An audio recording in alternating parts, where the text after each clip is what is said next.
Joseph, you can't go to sleep feeling like this. I'm sorry for everything, and I know you need space, but I'm here for you. You don't need to feel so lost.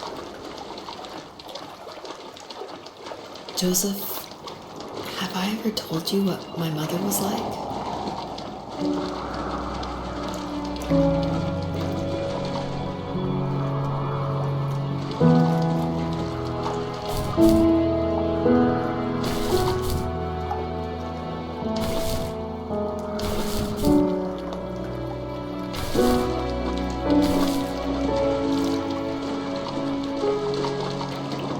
You know what it's like not to have a mom at home. And you know how hard that made my childhood. What helped me was watching the birds in the morning before the school bus came. I thought that my mother was one of those birds, and it made me want to be free like her. My mom taught me how to fold origami cranes while she was in the hospital. So I told myself I would fold one every day until I could fly myself.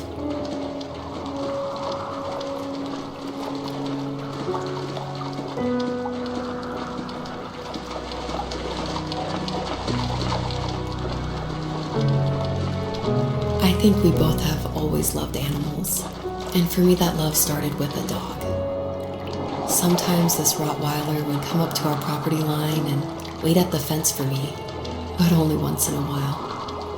I was sure to check every day immediately after school, and it usually ended in disappointment.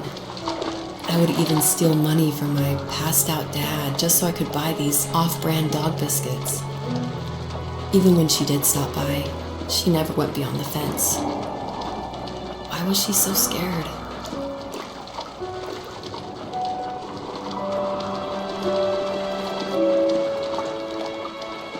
I think my dad was the opposite of your dad in almost every way, except he was in the military as well.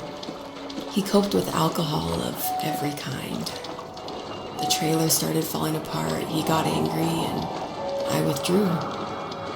More and more I became the weird, quiet kid who made lots of origami birds and carried dog biscuits around. I think we were pretty similar when it came to being the weird kids.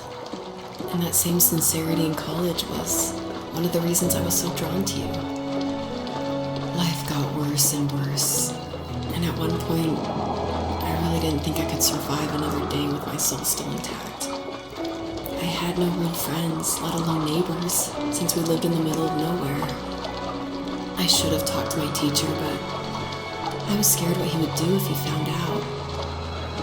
As I waited for the school bus one morning, I walked around until I found something in an abandoned shed. Something I can't put into words.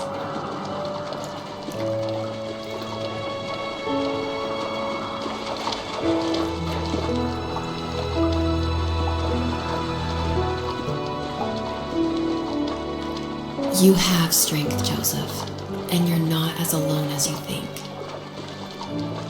It's all just so pointless, just waiting for life to happen. It's like having the home I always wanted is cursed out of my reach. The thought of being a parent myself, how could I do that when I couldn't even be a good son? I'm sorry, I know what you're saying. I just don't know how things will work out. These quiet hours will turn into years. We'll wonder which roads passed us by. Then we'll forge a new road together. Besides, I discovered for myself that one fateful morning where any hopeful road leads to. There may be thorns and mist, but it always leads to the same thing. And what's that? Family. I'm so glad that you're part of my family, Rachel. And I'm glad you're part of mine.